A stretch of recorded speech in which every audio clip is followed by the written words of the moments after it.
नमस्कार शेतकरी मित्रांनो, आज तारीख आहे 25 नोव्हेंबर 2025।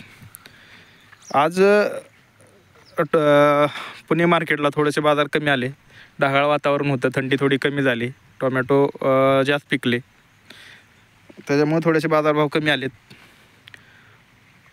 परंतु पुन्हा फार कमी येणार नाहीत हे बाजार, पुन्हा वाढतील थोडेसे फार, पण 40 रुपयाच्या आसपासचे बाजार स्टेबल राहतील अजून 10-15 दिवस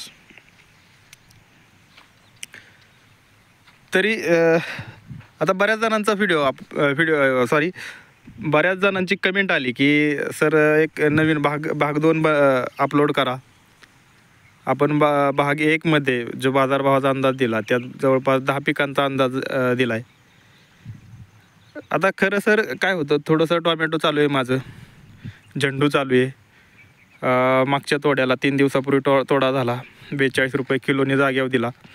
तो तोडा जवळपास 191 कॅरेट भरले, उद्याही 200 कॅरेट घेतलेत।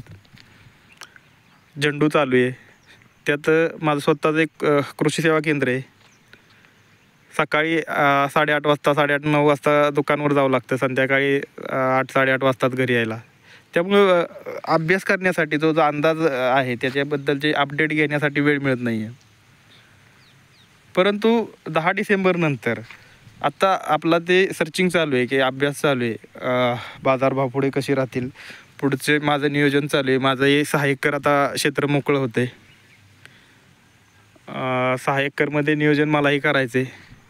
त्यासाठी मी एक चांगल्या पिकाच्या शोधात आहे की ज्याला चांगले बाजारभाव राहतील। एक 10 डिसेंबर नंतर 10 डिसेंबरपर्यंत थोडासा वेळ द्या। 10 डिसेंबर नंतर एक कॉन्फिडंट असा व्हिडिओ आपला पडेल, ज्यात त्याची श्युरिटी चांगली असेल, जो अभ्यासपूर्ण माहिती असेल आणि जे ते अंदाज आपले बऱ्यापैकी सक्सेस ठरतील। ढोबळ अंदाज देणं थोडंसं अवघड राहतं।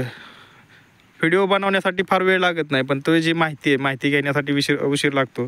किमान 10 ते 15 डिसेंबर नंतर आपले 1 ते 2 दिवसाच्या अंतराने एक व्हिडिओ पडत राहतील। प्रत्येक पिकावर एक व्हिडिओ आपण सेपरेट बनवूया। त्यावेळेस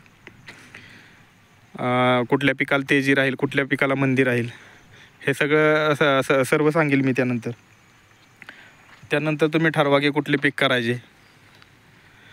आणि ज्यावेळेस मी अंदाज देईल त्यावेळेस आपल्या रिस्कवर नियोजन करा। माझे अंदाज बरोबरच ठरतील 100% असं नाही आहे, परंतु ज्या पिकाचं मी नियोजन करतो स्वतः, त्या पिकांची माहिती मी यूट्यूबला टाकत असतो। आता ह्या वर्षी आपलं जे नियोजन होतं तर मी तर पाहिलंच की माझं फ्लावर नंतर कोबी नंतर टोमॅटो असेल, टोमॅटो नंतर झेंडू, 4ही पिकं आपली यशस्वी झाली आणि चांगल्या दरात चालू आहेत। झेंडूसुद्धा आत्ता 70-80 रुपये, ते काय ठिकाणी 100 रुपयापर्यंत पण बाजार आहेत। मुंबई ठिकाणी आता थोडेसे कमी आलेत, 60 रुपयापर्यंत बाजार आहेत। आणि एक 10 डिसेंबर नंतर आपण टोमॅटो असेल, झेंडू, ढोबळी मिरची, साधी मिरची, परत असे कलिंगड, खरबूज, दोडका, गोसावळे आणि एक आपल्या लिस्टमध्ये नसणारे एक नवीन पीक आहे जे वांग आहे, ज्याला आपण GI वांग म्हणतात, ज्याला आपण भारताचं वांग किंवा आगोरा वांग म्हणतो, त्याबद्दलची एक नवीन माहिती घ्यायची चालली आहे।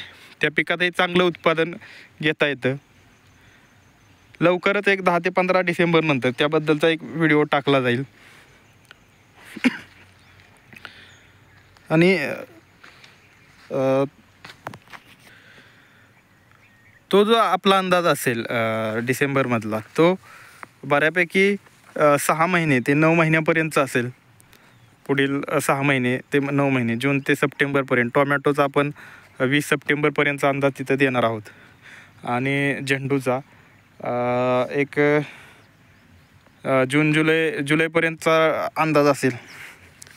तिथून पुढचा अंदाज आपण पुन्हा, मात्र एक नक्की आहे की जून नंतर आपल्याला माझं एक काम मोठं आहे। जून नंतर मी 10 एकर क्षेत्रावरती तरकारीचं नियोजन करतो आहे, कारण मला एक अंदाज असा आहे की जून नंतर बऱ्याच पिकांना चांगली म्हणण्यापेक्षा अतिशय चांगली संधी निर्माण होणार आहे मे जून नंतर, आणि ती संधी मी तुमच्याशी शेअर करेल. कदाचित बऱ्याच पिकांना एक उच्चांकी बाजारभाव राहतील. पुढील वर्षी जर बघितलं तर टोमॅटोसाठी माझा एक अंदाज आहे की 2 संधी आपल्याला चांगली राहतील. त्याही संधी मी तुम्हाला सांगणार आहे.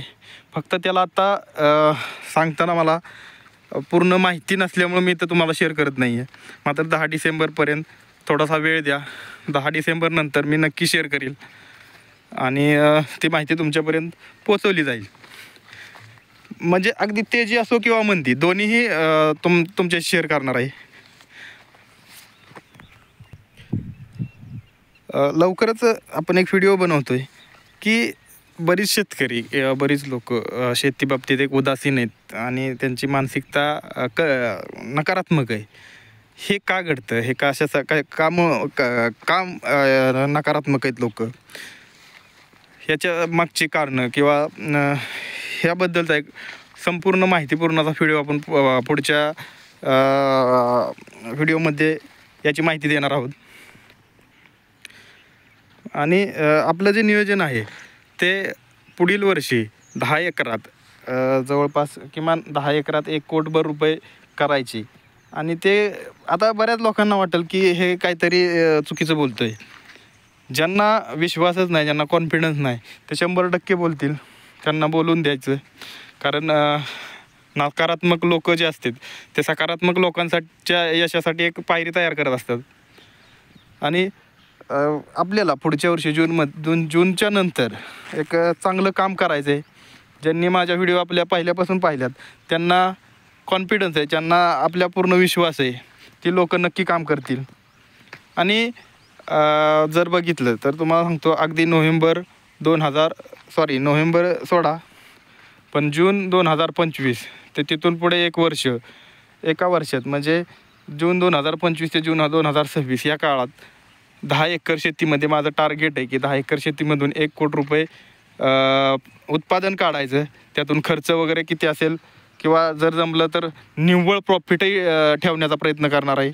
10 एकर शेतीतून एका वर्षात 2 ते 3 पिकं, खरं तर 3 पिकं मी घेणार नाही आहे. एका जमिनीत जवळपास 2च पिकाचं नियोजन करणं आहे.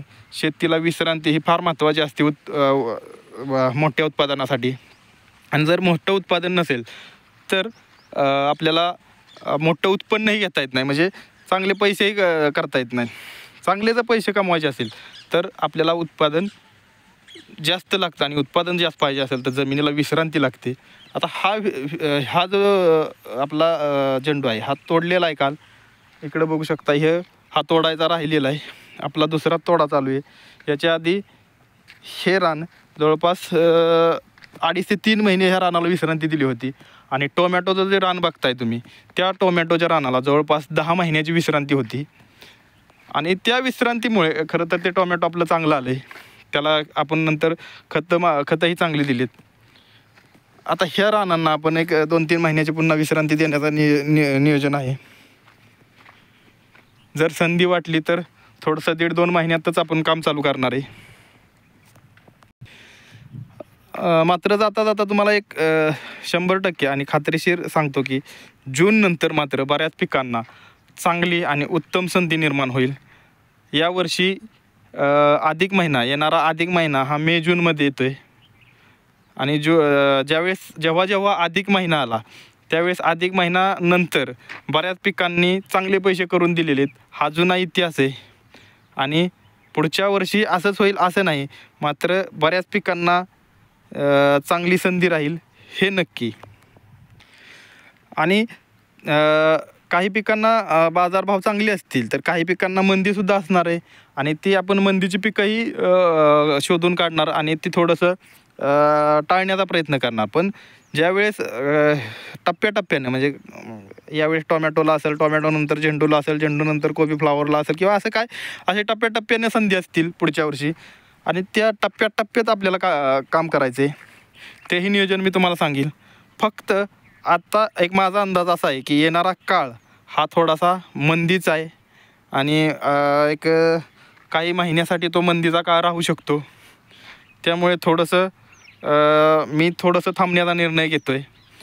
आणि जरी पिकं केली तरी एक 10 डिसेंबरनंतर माझं नियोजन असेल. 10 डिसेंबरनंतर मी निर्णय घेणार आहे, 10 ते 20 डिसेंबरनंतर, कोणतं पीक करायचं आणि कोणत्या कालावधीत करायचं. ही माहिती मी तुमच्यासाठी शेअर करेल.